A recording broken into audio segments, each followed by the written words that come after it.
بسم الله الرحمن الرحیم. السلام علیکم محترم اکای حاجی مرزا.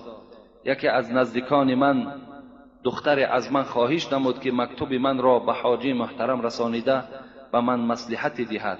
من طول چند سال است که کتاب میخوانم، نماز میخوانم، ستر عورت میکنم.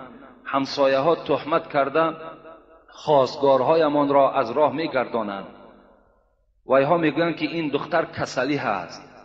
همین کسبه را در سرش مانده و برای همین کتاب میخواند، سطر میکند و برادرانم میگویند که سطر نکن. من با گپ برادرانم بگیرم یا که نی، سطر عورت کنم یا نکنم. البته امروز این سوال یک بار دیگر بر ما وارد شده بود که بعضی همسایه های هستند که به خانه یک همسایه اگر خواستگار آید کار میکنند که پیش راه او را گیرند. هر گونه تهمت هایی که چگونه ما را میکنند، هم گونه تهمت ها را مثال میرسانند که وای کسلی است و وای دیگر است و وای دیگر است گفته، یعنی نمیخواهند که در خانه همون همسایه‌اش یک خرسندی برپا شود. حالان که حبیب خدا میگه لا یؤمن احدکم حتی یحب لاخی ما یحب لنفسه. ایمان کامل ندارد آن مؤمنی که اگر آن چیزی را که برای خودش دوست می‌دارد برای برادرش دوست ندارد. آن چیزی را که برای خودش دوست می‌دارد، یعنی خرسندی را دوست می‌دارد، دختری خودش به شوهر دادن را دوست می‌دارد، لیکن برای همسایش این اگر دوست ندارد، اون همسایه گو ایمان ندارد. المسلم اخو المسلم گفتم پیغمبر، لا یکذبوه ولا یخذلوه ولا یخونوه. مسلمان برادر مسلمان است. باید که مسلمان خیانت نکند، مسلمان دروغ نگوید، مسلمان خار نسازد. کل المسلم علی المسلم حرام عرضه و ماله و دمه. پیغمبر میگه هر یک مسلمان بر مسلمان حرام است. چی؟ آبروی او، مال او، قدر و قیمت او. برعکس ما و شما باید که امروز تبلیغ کنیم. اگر در همسایه ها من دخترهای باکره رسیدگی باشد، باید که دیگر جوانها را تبلیغ کنیم که در همسایگی ما فلان دختری هست، بی نهایت دختری خوب است. باید اینها را تبلیغ کنیم تا که اونها تیزتر صاحب شوهر شوند. این کارها ماندگی ما و شما دشمنی می‌ورزیم. در این حالت ما و شما ایمان از دست میدیم.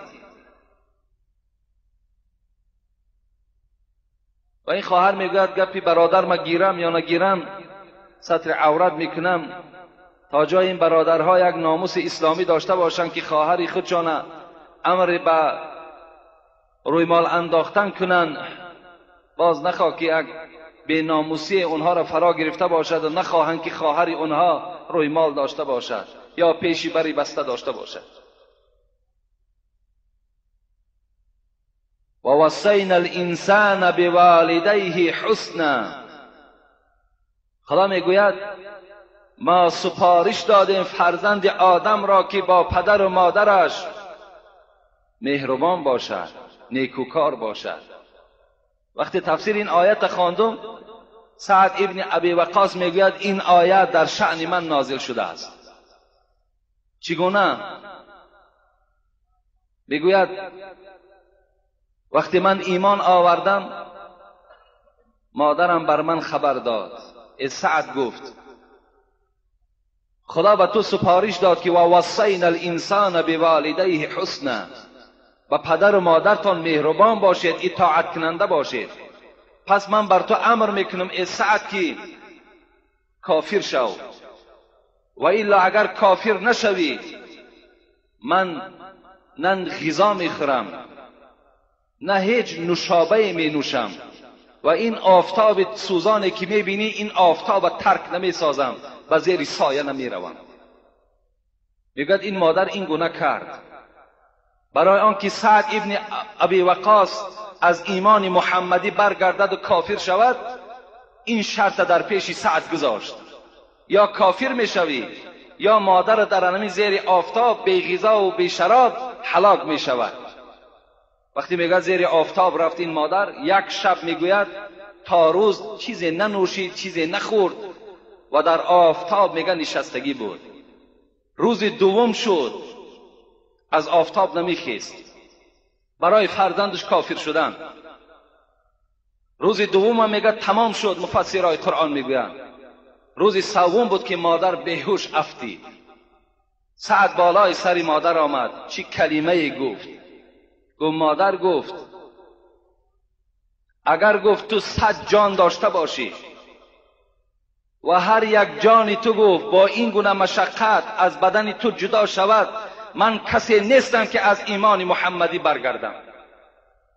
من کسی نیستم که من از ایمان محمدی برگردم. اگر 100 جان داشته باشی با این گونه مشقت جانها از بدن تو جدا شوند، من کافر نمیشوم. اختیار داری گفت.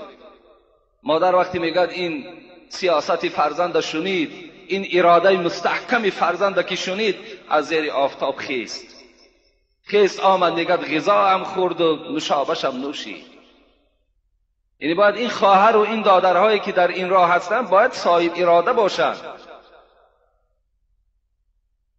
باید دیگر دلالت هیچ کس در نزد پروردگار گناهکار شدن